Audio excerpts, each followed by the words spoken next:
আমার কয় টাকা হয়েছে? 20 টাকা। আমার বোন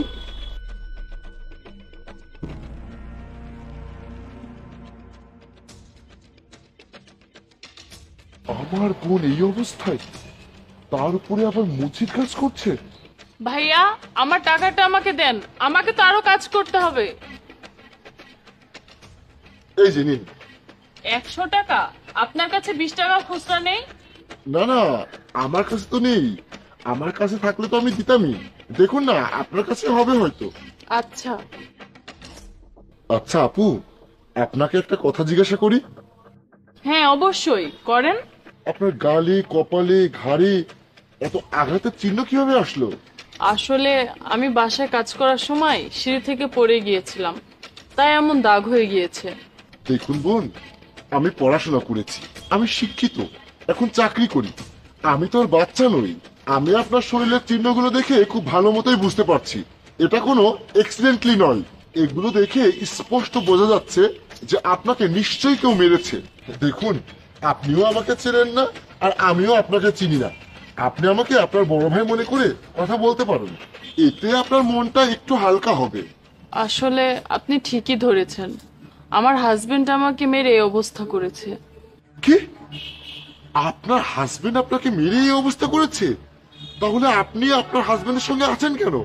কি আর করব, এছাড়া আমার আর কিছু করার নেই। কারণ আমি পরিবারের অমতে ওর সাথে পালিয়ে বিয়ে করেছিলাম। আজকে তার আমি শাস্তি পাচ্ছি। প্রথমে আমাকে অনেক ভালোবাসতো, আমি এটা আমার পরিবারকে জানিয়েছিলাম, কিন্তু তার আমার বিয়ের জন্য একদমই রাজি ছিল না। এই জন্য আমি বাধ্য হয়ে তার সাথে পালিয়ে বিয়ে করি। কোথায় আছে না, যারা বাবা মাকে কষ্ট দেয় তারা কখনো সুখী হতে পারে না। আজকে আমি সেই শাস্তিটাই পাচ্ছি। আমার গায়ে প্রত্যেকদিন হাত তুলে। একটা কাজও ঠিকঠাক ভাবে করতে পারিস না? আসলে আজকে আমার শরীরটা অনেক খারাপ ছিল, যার কারণে করতে পারিনি। তাই নাকি? তুই অসুস্থ? দাঁড়া, এক্ষুনি তোকে সুস্থ করে দিচ্ছি। তোর একটা কাজও ঠিক মতো হয় না।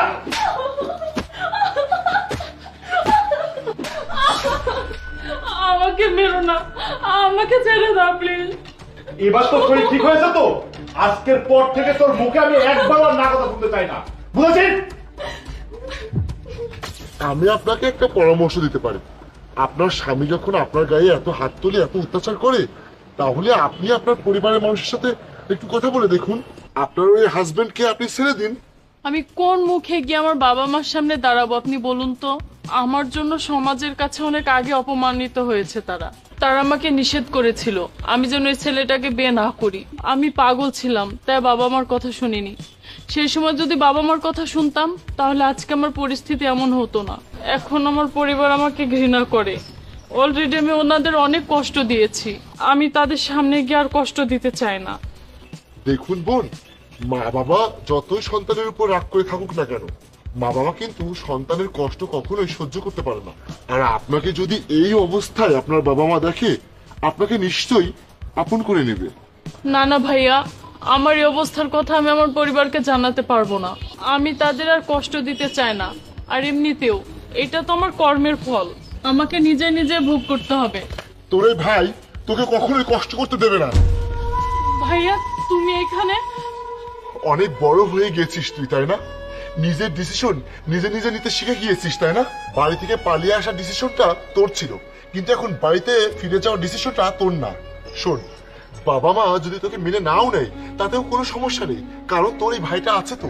তোকে আমি আমার কাছে রাখবো। তুই এক্ষুনি আমার সঙ্গে বাড়িতে চল। না ভাইয়া, আমি তোমার সাথে যেতে পারবো না। বাবা মার কাছে কোন মুখ নিয়ে গিয়ে দাঁড়াবো? আমি তোমার সাথে যেতে পারবো না। আমি অলরেডি ওনাদের অনেক কষ্ট দিয়ে ফেলেছি। ভাইয়া আমি তোমার কাছে হাত জোর করে বলছি, আমার এই অবস্থার কথা বাবা মাকে গিয়ে তুমি বলবে না। তারা হয়তো আমার এই কষ্টটা সহ্য করতে পারবে না। ভাইয়া তুমি চলে যাও। আর একটা কথা, আমি এই ক্ষমার যোগ্য না। আমি জানি আমি ক্ষমার যোগ্য নেই, তারপর আমি তোমার কাছে হাত জোর করে ক্ষমা চাচ্ছি। তুই এসব বাদ দে তো। তোর ওই স্বামীকে আমি জেলে পাঠাবো। তুই এখন আমার সঙ্গে চল। চল। আমার কয় টাকা হয়েছে? 20 টাকা। আমার বোন ম্যাডাম কি সামিয়া, কিসের শব্দ হলো? আরে ওর হাতে চিপসের একটা প্যাকেট ছিল তো, ওইটা ফেটে গিয়েছে। আর আমি দেখছি যে চিপস গুলো ভালো কিনা। ঠিক আছে, তাড়াতাড়ি টাকা দাও, আমাদের এখান থেকে চলে যেতে ভাইয়া হবে। আমার টাকাটা আমাকে দেন, আমাকে তো আরো কাজ করতে হবে।